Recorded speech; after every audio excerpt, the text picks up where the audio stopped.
Welcome to Kayfabe Wrestling Talk. Today I'm talking about November 15th edition of SmackDown. If you haven't seen the episode, maybe go watch it because it's all spoilers. It's already been on, so I think we're good. If you haven't seen it yet and you're watching this, well, either you're probably wanting to know what your opinion should be, because mine's always right, or you're an idiot and you're just watching the wrong thing. Maybe you think this is SmackDown. Do you see a ring anywhere? Anywho, thanks for watching. Like and subscribe. Let me know what you think. Of course, Raw starts out with Cody Rhodes, hold his champion, doing his very Cody Rhodes stance, sitting there like he wants attention, so he came out with his belt. This one's cooler. Anyway, Cody Rhodes comes to address the Kevin Owens situation. Wants him, calls him out. Apparently he's not there. Nick Hanlon comes down and says he's not allowed anywhere near here right now. He just used a banned move to take out Orton. He's too dangerous. Cody Rhodes says this is ridiculous. Be real. Maybe put your wrestling boots on because you're a wrestler. Cody says he's either going to knock on KO's door or he's going to meet him in the ring. Simple. We're seeing the real Cody Rhodes. Kevin Owens is very dangerous, but he's going to maybe bring out the real Cody Rhodes. Pretty excited. Well, of course, we bump into the Bloodline with Sami Zayn, with Jimmy, with Jay, walking in, waiting for Roman. Roman walks in again like he's Caesar, sits down, and Sami's like, we don't have a fifth man. And he's not happy, and Jimmy's like, you got to make the call. I don't know who's going to call, because nobody likes him. Either way, Sami says, let me go talk to somebody. And that's kind of the end of their meeting. I'm not sure if there's going to be a fifth man for that team, or it's going to be more of a handicap match. But I guess we will see. U.S. title tournament starting. Women's U.S. title. The first new singles title in a very, very long time for the women. But of course they got to put Bayley in there. I mean, anyway, we got Bayley. It's a triple threat match. Candice LeRae and B-Fab of the Street Profits, who I didn't know wrestled. I didn't even know her name. She was very impressive at this match, I must say. I love triple threat matches. This triple threat tournament's a good idea. I'm just sorry that Bayley keeps getting opportunity after opportunity after opportunity after blowing every opportunity. Not sure why Bayley keeps getting opportunities.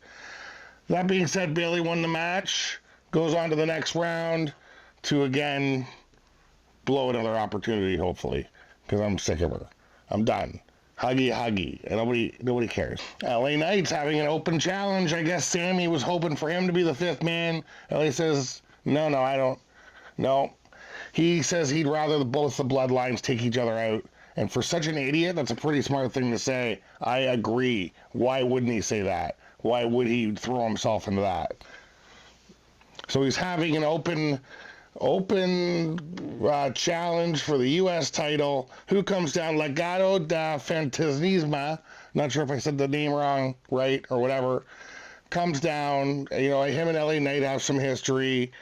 LA Knight's, because I guess Fantasmo keeps calling him daddy, and he's like, the only one that can call me daddy is her.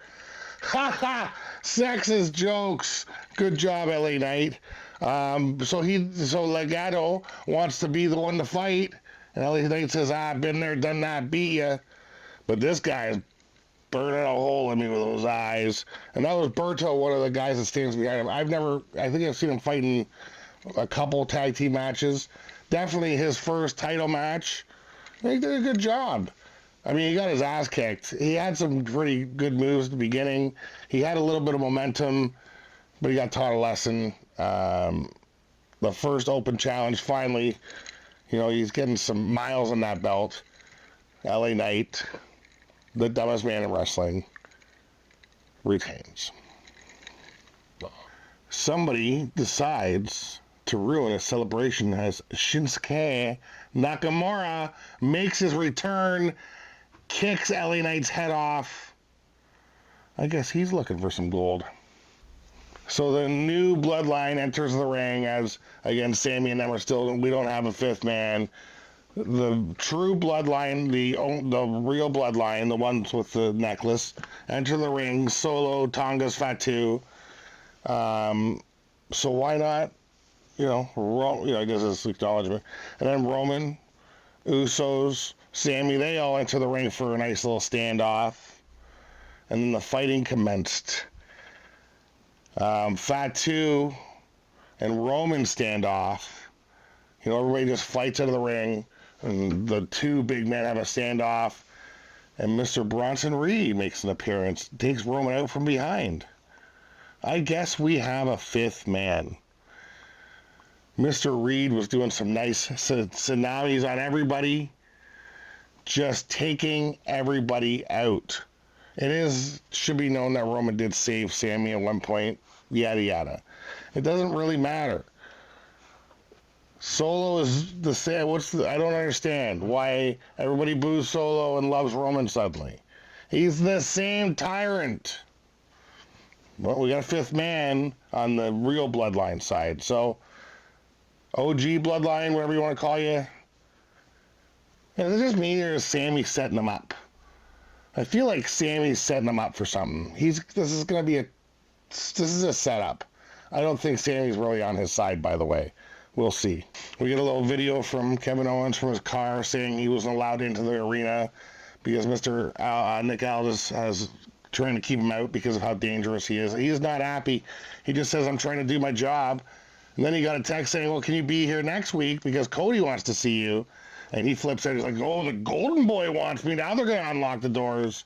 And remember, Cody, I'm just doing my job. Cody, you're in over your head, my friend. Fight, KO, fight. All right, we got a tag team title match. Street Profits, Montez Ford, and Mr. Dawkins versus Motor City Machine Guns. Stupid name.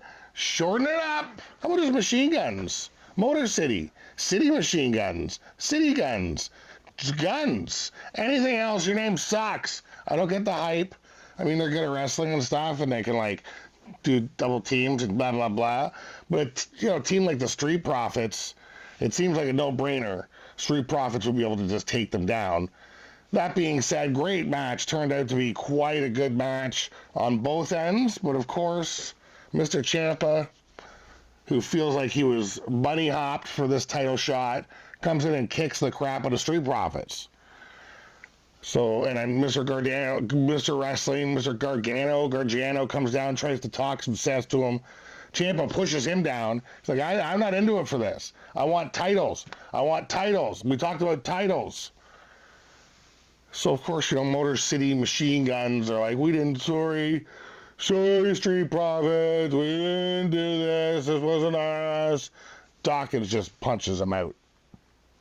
Because they don't want friends either. They just lost a title shot. They don't care. They don't care. They want gold. Their title shot was wasted. We're finally seeing some passion out of these wrestlers. Just like Kevin Owens. Nobody needs more friends. They need championships, wins, money. That's what this is about. So coming up, we got Naomi versus Nia Jax for the women's title. Naomi won a title shot by beating Miss Jax about a month ago. I do like Naomi, but she didn't have much of a chance. Nia Jax's power, her weight, her skill, her poise. Every time Naomi had on a little bit of an upper hand, she just either clotheslined her or just slammed her like a little child. Before the match, we got Bayley trying to wish Naomi luck, which obviously is why. And she's trying to warn her about Io Sky and blah, blah, blah. You're warning her about people, Bayley? We know your history, Bayley. Stay in your lane, Bayley, is basically what Jade Carnett and Bianca said. We got her back now. So anyway, every time Nia tried to get, every time Naomi tried to have the upper hand or had the upper hand, it was just slam time. Slam time. Slam time. There was a couple, people distracting people, yada yada. But in the end, Nia Jax wins the title. So what? There was a bit of a, tiffy time distraction, whatever. She slammed her. She won the title. She's still the champion. She's still the queen of wrestling.